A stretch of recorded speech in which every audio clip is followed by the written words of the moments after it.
If we know he's happy with our offer, money is not a problem. We will finish that, resell that property or remortgage, pull some of that money out. But the key things here, basically, for that to make £600 a month, I think he may have overestimated that amount, right? Right. If it does, then that will be very, very strange. They're gonna give us 75% of the new value. That's what we want. Right. Okay. Otherwise, we are tying in our money, and there is no point then to kind of rent it to that investment.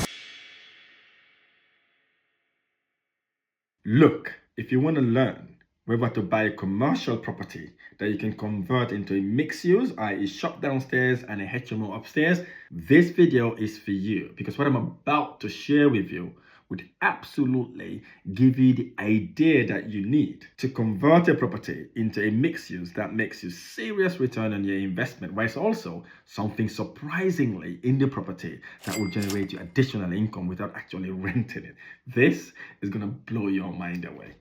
Let's get to the conversation. You know the property that I sent to you, the pictures to you, I know there were many, you might not have had time to go through. I mean, there was a video, I think the videos, there were about 3 or 4 videos there with the property, yeah. And that property is on,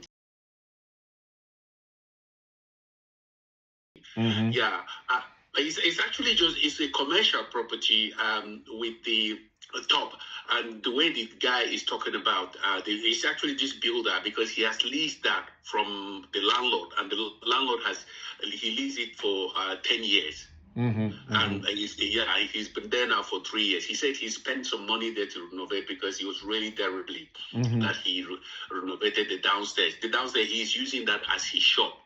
And he says that shop, I mean, that is about £800 he's paying. But I see the shop, he's saying that it could go up to £1,000. But if we even take the figure of £800, then it seems to be something good. And then the upper one, he says that he's applied for planning permission to change it into 7-bedroom HMO. But unfortunately, the application is not to make all of them Ensuite. It's just to actually have them then with one bathroom, and then have 7-bedroom there.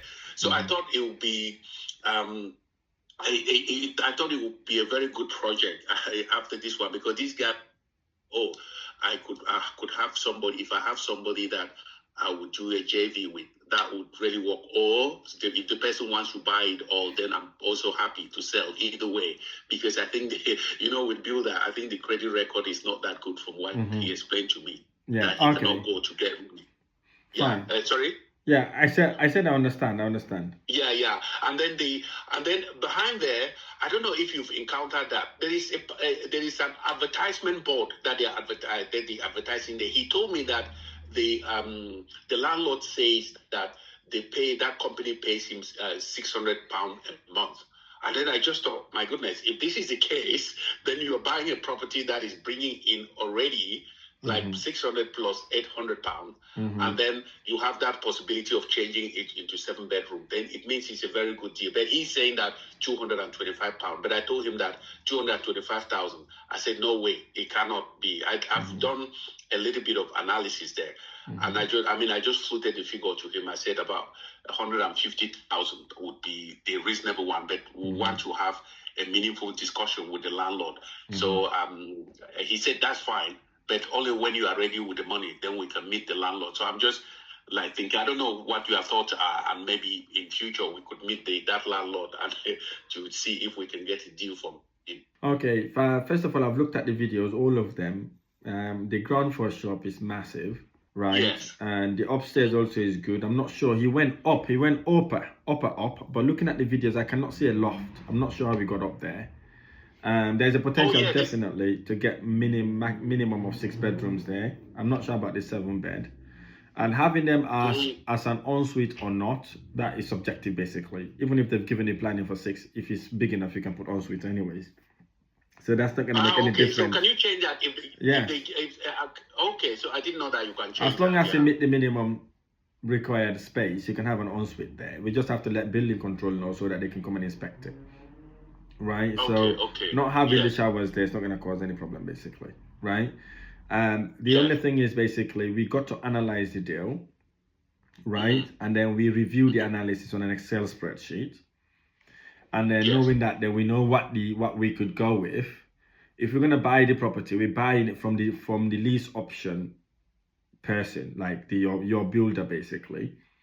And then he then, with the consent of the owner, obviously, then we can catch up with the owner then for the owner to confirm that yes, we're happy for him to sell it on our behalf. Because what would happen when you're buying a lease option agreement property, the builder would have to buy the property, right? And on the same day, then he sells it to you, right? That's how you can exit on a purchase lease option, basically, right?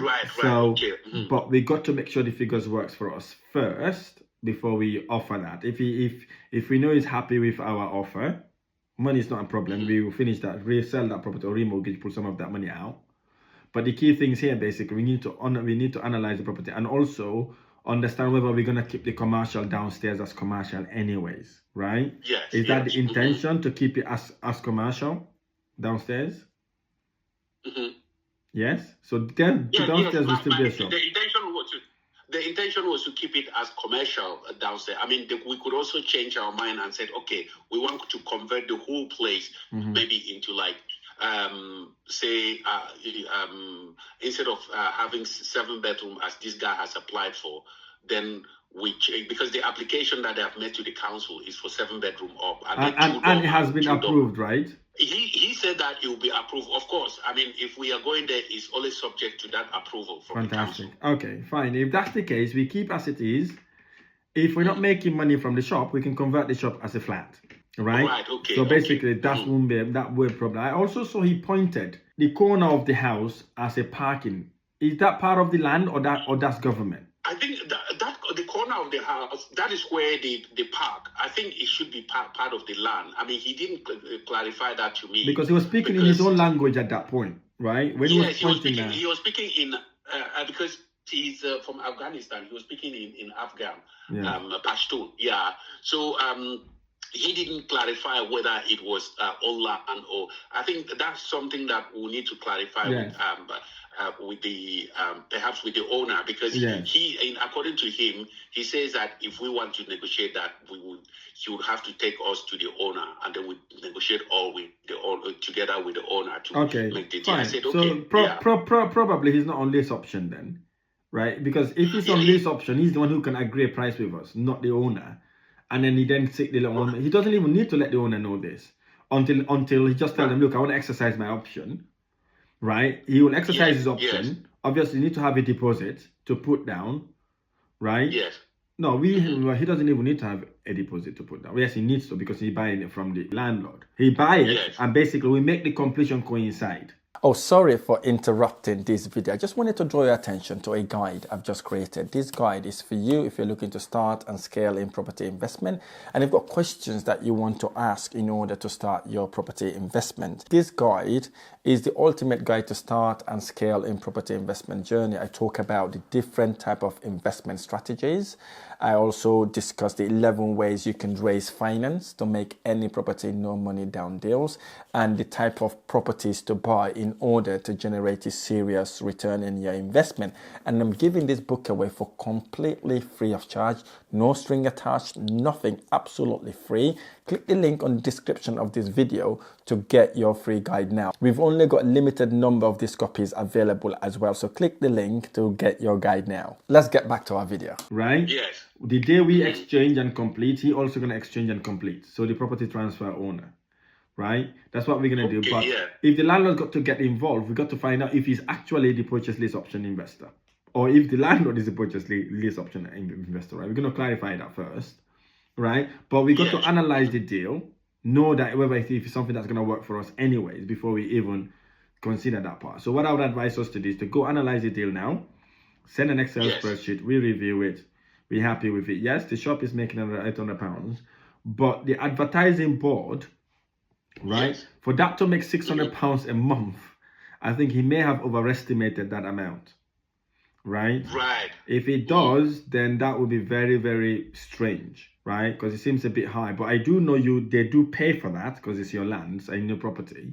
That could be a recurring income. Maybe he meant to say maybe £600 or £1,200 a year, right? Not like £600 a month, right? So you got to kind of verify that with him. and then analyze the deal based on 6 or 7 bed. Do 6 bed, do 7 bed, and then we can then review it then and see then whether this is something that we can go ahead with. Okay. Yeah, no, I think, but yeah, I will do that back again. Yeah. Now, the other thing is, the property now, there's one broker that I'm discussing with now, because the brokers told me that it is about that I can get like a mortgage, exit mortgage, with no exit fee. So we are at the moment just negotiating with him. It's not Aled, it's a different guy. Yeah, we just I just want to get his rate that he will send to me. He asked me to send the relevant document. I did all of them yesterday. Okay. Now there's another guy now that has coming. I mean, I just sent the details of the property to this guy, and the guy came in and said, "Oh well, we can take it and do service accommodation there, and then we'll pay you 1,900. We did the negotiation last night. I told him that, well, because I first told him we want 2,700 per month, and he said it's too high. But he is coming to view that on Friday. Come and evaluate the property and said we are on about 315,000. I'm just giving it that way. Yeah. Then I think we will be leaving, if it's 315,000, we will be leaving about 30 to 35,000 in. So how much have we invested so far? I check it again, and then I think by the time we wrap up, I think we would have invested 270,000, 270. 270. Does that include the deposit, stamp duty, and the everything, and the 75,000 you need to pay back, right? Yes, Sorry, yes. and the 75% we need to pay back, rather. The 75% we need to pay. That's what sum it up to 270. Exactly. Yes. Okay, got you. So that means yes. that means we're leaving 33k. So if Something we go like that, yeah. if we have 2k, let's say we're making about 1,500 profit, right? Yes. So if we times that by 24 months, yeah, that means we get our money back within 24 months, which is good. That means that we can keep the property if we wanted to. Right. Yes. Exactly. Yeah. So this I mean, because the company that is the estate agent that is coming to advertise, they are putting it off for 225. That offer over 225.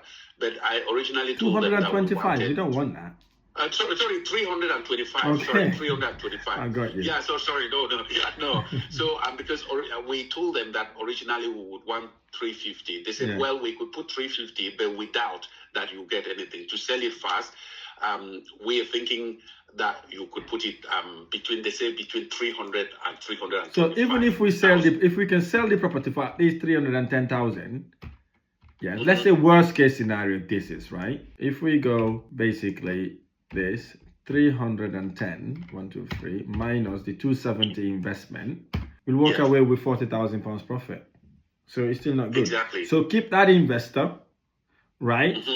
To say, look, if you can give me 2k, I'm happy to risk it, or maybe 1,900, right? Take it for a minimum of 2 years, right? Because then they say, if you ever want to sell it, you can sell it almost more money at that point anyways, because property price would have gone up as well and would have made at least our money back.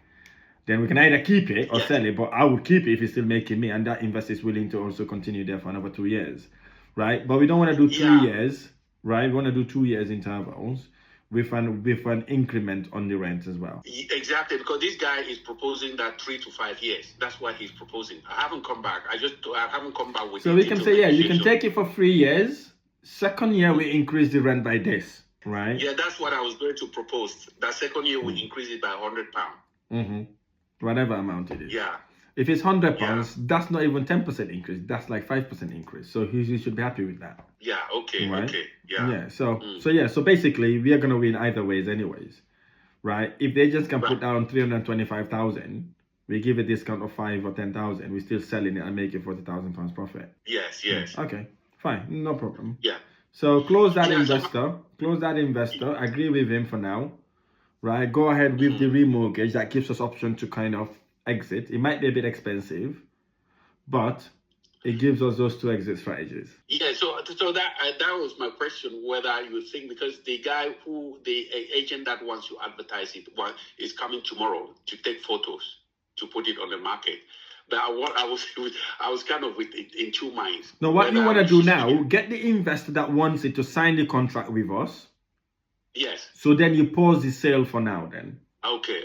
Right? Okay. Because we can always call them to come back. Ideally then, when the investor comes in, he set the property up, right? If we know he's going to mess about, he's not going to pay rent, at least then we've got photos, right? Yes. To show the property as a show home, basically. You understand what I mean? Yeah. Okay.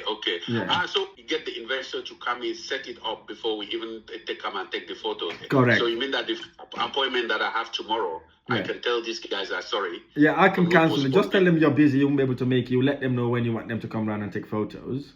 Right? See if you can Okay. close the deal with the investor. Get the investors to set it up. He will take photos anyways. Right? Yes. And then, because some of these investors, they may be new investors, they don't know what they're doing and all that sort of thing, right? They've turned around after 1 year or maybe 6 months, oh, I can't do it. But then at that time, at least then we've got the property set up nice. We have photos of it that we can put online for the agent to be able to sell it. Right. Okay. Yeah. Okay. No, that's fine then. And then with the remortgage, this remortgage that I was thinking now, because I just wanted to get the bridge that we are owing Apex, and then we just do the remortgage now and get there. I think it's about £100. It was 100,000. If we do it now, it's just to get that 100,000 and then pay as a normal mortgage every No, month. if we're gonna remortgage, we're gonna put all the money we have in there that we can, basically, not just 100,000. Everything. Okay. They're gonna give us Okay, 75% of the new value. That's what we want. Right. Okay. Otherwise, we are tying in our money, and there's no point then to kind of rent it to that investor because we're not getting our money back. Right. Okay. Because we are already not okay. getting all our money back at the 75%. Right? Yes. So if you're only taking 100, then it's just kind of just paying the other people. We would have to go and raise money to go and buy the property in Liverpool or to buy a future property. Okay, no, because the reason that I was in that, because you know the council, the certificate, they haven't yet given the certificate, and we don't know when they are going to do that. We've been reaching out Now, to them. if the surveyor did not pick that up, we just be quiet about it. Right. Okay. It's as simple as that. We're not gonna tell them about it. If they don't pick it up, sometimes they don't pick it up. They don't say we need a completion statement. Even if they say they need a completion statement, we're just gonna expedite whatever we're doing. Right? Okay. Because they will not even give you the 100,000 without the completion statement anyways. Okay. So the amount they give you is irrelevant to the completion statement. Even if they're gonna give you £10,000, they would have to see the completion statement if it's needed. Right. Okay. Right? Okay. Yeah. Okay. No, thank you very much. In that case, then I will know, because I was thinking that I'll kind of just hold on, tell them that they should take out just this amount. But in that case, I will tell the guys for the photo that they should hold on. Hold on for that then. Yeah, what we prioritize right now is that investor, to come round, agree a price, get him to sign the contract. We have our templates anyways, get them to use our templates. Put your clause there, don't forget to put the 5% increase on the second year. Get them going, right? And then obviously then we then do the remortgage, right? And then literally then we wait then and see what happens. Okay. Yeah. No, thank you. That's very helpful then. Yeah, it kind of reset my thinking on this. Yeah. All right. Yeah. No problem. Okay. All right. Yeah, I'll update you regarding this L19. Okay, not a problem. Let me know. Okay. Thanks so much, Rahim, for your help as always. All right. Cheers. Yeah. Bye. Cheers. Yeah. Bye. That's how you make a decision on a property that you want to either sell or do as an Airbnb. It's a dilemma, right? If we sell it, we make £40,000 profit, but we've got an investor that wants to offer us £2,000, £2,100 for a month, so they can do the property as a service accommodation. So literally, we're trying to decide what we want, but we want to sell at the same time. So what we decide to do, as you'd already heard on the conversation, is that we're going to give the property to the investor. We're not going to sell it for now. If we do that, we're making our profit. We're making about £1,500 profit every month. In about 24 months, we got all our money back, plus about £3,000. Okay? And that way, then we keep the property. In 2 years, we got all our money back. We're making that £2,000 every single month. Okay? That's our first option. The alternative option, we can actually sell the property. We've got a mortgage that allows us to sell it without any redemption charge. And then that gets us a minimum of £40,000 profit. If we sell it at £325,000, you're talking about £45,000 to £50,000 profit. That's how you make a decision when it comes to making your money work a lot harder for you. Hey guys, welcome to this channel. I'm just about to speak to one of my investors. If you want to learn how to make a decision whether to do a property as an Airbnb or sell it, this video is for you. Let's get to it. Oh, by the way, if you like this video or any of my videos, smash the like button below, subscribe to my channel for more amazing videos. Let's get to the call. Let's get to the call.